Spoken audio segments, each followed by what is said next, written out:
আজকে তোমাদের অর্থাৎ ক্লাস 8-এ যারা পড়ো তাদের জন্য স্পেশালি এই ভিডিওটা। তোমাদের একটা স্কলারশিপ আছে যেটাকে NMMS স্কলারশিপ বলা হয়। এটা হলো তোমার সরকারি স্কলারশিপ, মানে কেন্দ্রীয় সরকারের একটা স্কলারশিপ। এই স্কলারশিপ অনুযায়ী তোমরা যদি অ্যাপ্লাই করো, ক্লাস 9 থেকে 12 পর্যন্ত তোমরা কিন্তু প্রত্যেক বছর 12,000 টাকা করে পাবে, মোট 48,000 টাকা। এটা স্কলারশিপটা অ্যাপ্লাই কেমন করে করবে এবং সেটা আজকে দেখিয়ে দিব। তার সঙ্গে সঙ্গে তোমরা যদি অ্যাপ্লাই করার পর তোমরা যদি চাও যে ক্লাস করতে, যে এই সংক্রান্ত আমাদের ক্লাস করানো হোক, তাহলে কিন্তু আমাদের কোচিং সেন্টারে অনলাইনে কিন্তু ক্লাসগুলো করানো হবে। সেজন্য তোমরা কিন্তু কমেন্ট বক্সে অবশ্যই লিখবে, ঠিক আছে?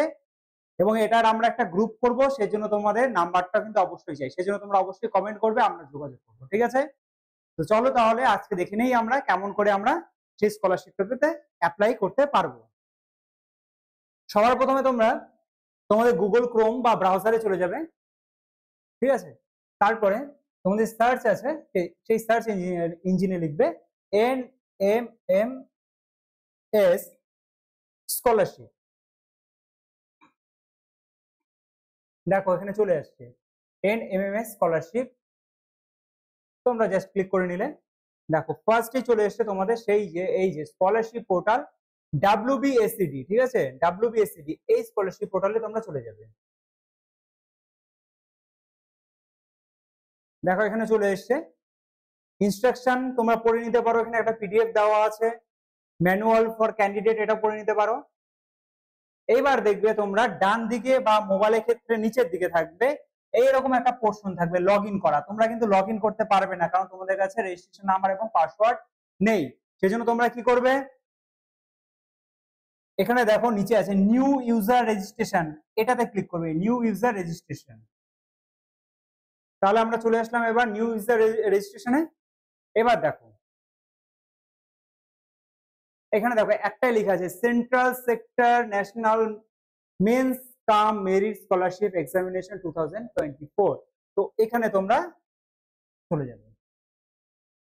দেখো এবার এখানে সমস্ত কন্ডিশন গুলো দেওয়া আছে। ক্লাস 8-এ কিন্তু 55% নাম্বার অবশ্যই পেতে হবে, মানে অর্থাৎ তোমরা ক্লাস 7 থেকে যখন 8-এ উঠেছো সেই এক্সামে 55% এর উপরে কিন্তু নাম্বার পেতে হবে। আর SC ST যারা আছে এবং যারা ফিজিক্যালি চ্যালেঞ্জ অর্থাৎ শারীরিকভাবে অক্ষম, তারা কিন্তু 5% রিল্যাক্সেশন পাবে, অর্থাৎ 50% নাম্বার পেলেই তারা কিন্তু এক্সামটা দিতে পারবে, ঠিক আছে? তো এটা তোমরা পড়ে নিবে মোটামুটি, আমি এখানে তোমাদের বলে দিলাম। আর বাবার ইনকাম যেন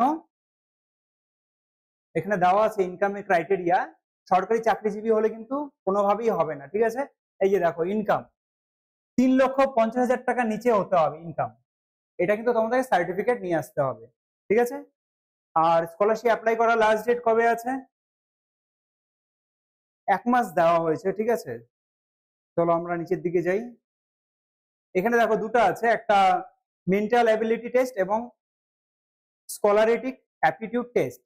দুটার জন্য 90 করে নাম্বার, 180 নাম্বারের টোটাল 1.5 ঘন্টা 3 ঘন্টার কিন্তু এক্সামটা হবে। এখানে দেখো এক্সাম কিসের কিসের উপর হবে, mathematics, physical science, life science, history, geography, এই 4টা বিষয়ের উপর কিন্তু তোমাদের এক্সামটা হবে। এবার তোমরা সবকিছু পড়ে নিলে, এবার তোমরা চলে যাও প্রসেস টু রেজিস্ট্রেশন, এখানে চলে যাও। এবার রেজিস্ট্রেশনে তোমাদেরকে কি দিতে হবে, ফার্স্ট নেম, লাস্ট নেম, যদি মিডিল নেম থাকে তাহলে অবশ্যই মিডিল নেম দিবে। দেখো ফার্স্ট নেম এখানে মনে করো এখানে থাকলো হলো Joy, last name Saha, father's name ABC যেটা হয় তুমি দিয়ে দিলে, লাস্ট নেম অবশ্যই সাহা হবে, ঠিক আছে? তোমাদের নামগুলো দিবে। এবার জেন্ডার দিবে, মেল না ফিমেল। এবার সিকিউরিটি কোশ্চেন তোমাদের দিতে হবে এখানে। দেখো what is your birth place, তোমরা এটা দিয়ে দিতে পারো বার্থ প্লেস, যেমন মাদারিহাট আমি দিয়ে দিতে পারি, মাদারিহাট। তারপর নেক্সট কি আছে, select security question. Birth place তো আমাদের হয়ে গেল। What is your grandfather first name, what is your mobile number, তোমরা মোবাইল নাম্বারটা দিয়ে দিতে পারো। হোয়াট এভার যেটা মোবাইল নাম্বার তোমাদের মনে থাকে সেটা দিতে পারো। আমি আমার মোবাইল নাম্বারটা দিয়ে দিলাম এখানে, ঠিক আছে। এখানে তোমরা ডেট অফ বার্থটা দিবে, তোমাদের যা ডেট অফ বার্থ আসছে সেই অনুযায়ী তোমাদের ডেট অফ বার্থটা দিবে।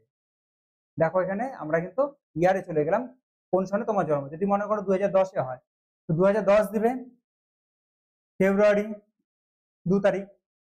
এবার কি আছে, বাংলা শিক্ষা পোর্টাল আইডি, এটা কিন্তু তোমাদের অবশ্যই দিতে হবে। বাংলা শিক্ষা পোর্টালে একটা আইডি থাকে, এটা তোমরা স্কুলে গিয়ে টিচারের কাছ থেকে নিয়ে আসবে। যদি টিচারকে জিজ্ঞাসা করো তোমার বাংলা শিক্ষা পোর্টাল আইডি কি, সেটা কিন্তু অবশ্যই তোমাদের দিয়ে দিবে। যেমন 1922,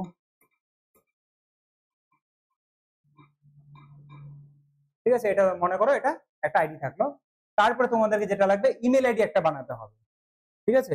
ইমেল আইডিটা তোমাদের বানাতে হবে, গুগলে গিয়ে তোমরা বানাতে পারো, এমন ধরনের থাকবে।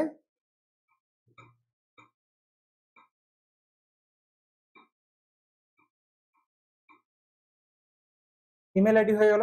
এখন তোমরা মোবাইল নাম্বারটা দিয়ে দিবে তোমাদের, যেটা কিন্তু তোমাদের সঙ্গে থাকে।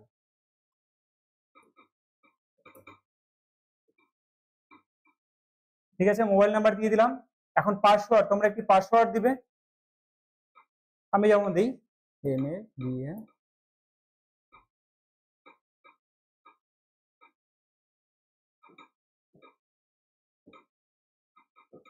আমি জাস্ট একটা সিম্পল একটা পাসওয়ার্ড দিয়ে দিলাম, তোমরা তোমাদের অনুযায়ী তোমাদের ইচ্ছে মতো বানিয়ে নিবে। তো আবার দিতে হবে তোমাদের পাসওয়ার্ডটা।